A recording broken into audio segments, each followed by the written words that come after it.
The Hornets put on a hella second half performance and got away from the Texas Southern Tigers. It wasn't easy, but the Hornets are now 6-0 on the season. So let's go down to Tallahassee, Florida. An interesting ball game is going on down there. The Florida A&M Rattlers are the home team.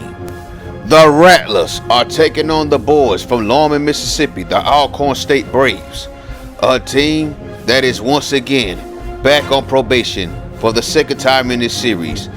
Anything bad you can think of related to football, Alcorn State has been through it. They're 0-3 this season, 1-5 overall, at the bottom of the barrel as far as national ranking, and here they are taking on the Rattlers. So there goes John Mon stepping back to pass, and look who's an impact player now. That's Hall. He's a new impact player. Lamont Bush is still injured, so he's been out for a while. There goes Mon stepping back to pass again. That's a good pass right there for a first down by John Mon. So here goes 1st and 10. Mon off there to pass. He pops it deep, and that pass is picked off by Robinson, who fumbled the ball out of bounds. Chris Robinson, the strong safety, with his first interception on the season. So here goes Terrence Riley, the impact player and quarterback for the Rattlers, looking deep for Eric Robinson. E-Rob takes it all the way to the crib for a touchdown. An 88-yard strike by the Florida A&M Rattlers. They're on the board first. It's 7-0. John Mon steps back to pass. He's under pressure, and he gets set.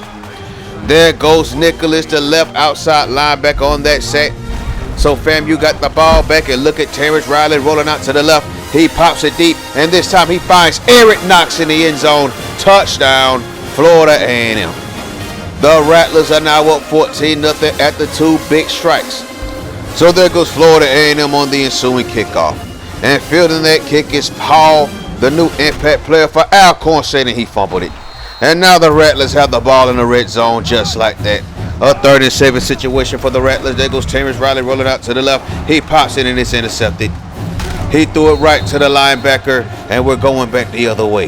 The first turnover of the game for the Florida A&M offense. So we go later on in the game. There goes Madison taking the handoff, and he got stripped and popped and harassed on that play. Good Lord. So Alcorn get the ball back. They didn't do much with it, so they had to settle for 3 points. They were in good field position, so the kick is up and the kick is good.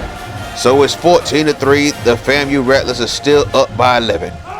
So we go to a 3rd and 12 situation. Look at Terrence Riley making that man miss, breaking that tackle right there. There goes Terrence Riley.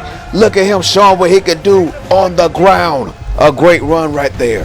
1st and 10. Terrence Riley looking deep. This time that pass is caught by Eric Knox, one of his best wide receivers. Shotgun situation. There goes Terrence Riley on the speed option, making a man miss right there. Look at that run by Terrence Riley. Touchdown, Florida A&M.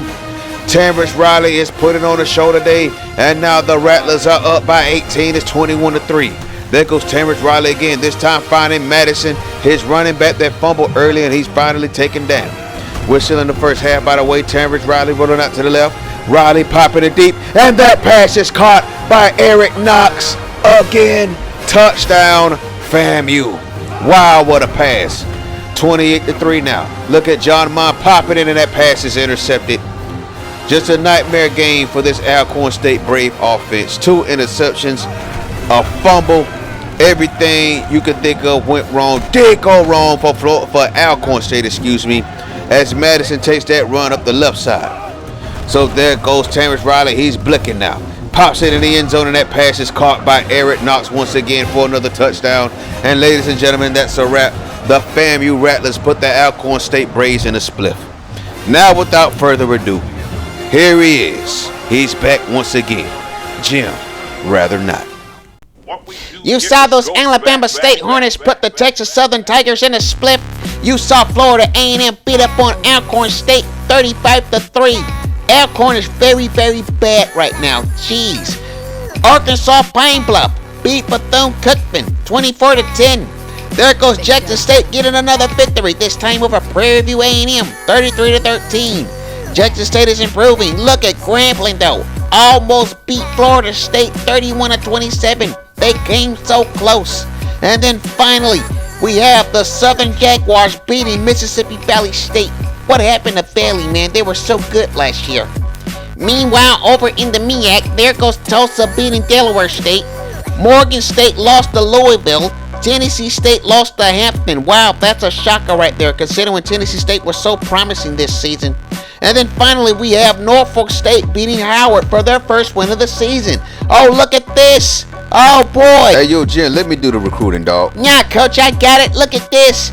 All the high school prospects that made their official visit this weekend are coming to Alabama State. Look at Stephen McIntosh from Aviado, Florida. That sounds like a Spanish city. Poor potential and good discipline, but look at that 40 time, look at that field awareness and that vertical. He's coming to Alabama State, and we're looking to increase our speed in the secondary. The next guy is Kevin Jackson from Trinity, North Carolina, a 6'4", 234-pound monster. Average potential and average discipline. He has good speed at outside linebacker, and he has good field awareness. That is something we desperately need because we don't have much depth at the outside linebacker spots right now. But we're going to improve. So there goes Bobby Schwackert from Hollywood, Florida. Oh, I thought it was Hollywood, California. I'm tweaking. 6'4", 305. Poor potential and poor discipline. I think we'll redshirt him, but I know Joseph Cooley plans to draft more defensive linemen in the offseason. And then finally, we have Todd Davis from Haines City, Florida. The man is 6'1" and 280. Poor potential and average discipline and an A+ field awareness. I'm anxious to see what these guys do when they come on campus. Back to you, Coach. Well, all right, Jim. I sure appreciate that, man. He did a hell of a job again, I can't lie. So, we have the 4 defensive players we wanted. So now we're going after Brad Long from Roseville, California for the rest of the week. We're still battling USC for this cat, and he's ready to make his official visit. So we're going to set him up to come to the game versus the Southern Jaguars next week. The sooner you make them get their official visit, the better. And now he's really feeling the pitch of program prestige. So we're going to keep that pitch feed with him. He's 5'11", 210 pounds. Average potential, average discipline of 4'3", 940. A- field awareness and A hands. We really need that on this team, considering we're still looking for ball hawks. So as you see there, we're going to throw all the points on Brad Long, and we're set to meet him next week versus the Southern Jaguars. Terrence Riley put on a show against Alcorn State. 5 total touchdowns, 254 yards passing, and then he had 80 yards rushing, including that big touchdown run to the left side. That was a great run right there. And then Reggie Johnson takes Defensive Player of the Week in the SWAC. And then Hampton takes on Offensive and Defensive Players of the Week. Cedric Faye TT, the running back for Hampton, 96 yards, 2 touchdown runs. Mark Greco, the linebacker, had a great game as well. So here are the standings for now. Surprisingly, the Arkansas Pine Bluff Golden Lions are now in first place in the MAC SWAC East. This is big considering Arkansas Pine Bluff and Texas Southern still have to play each other. That game might determine who goes to Detroit.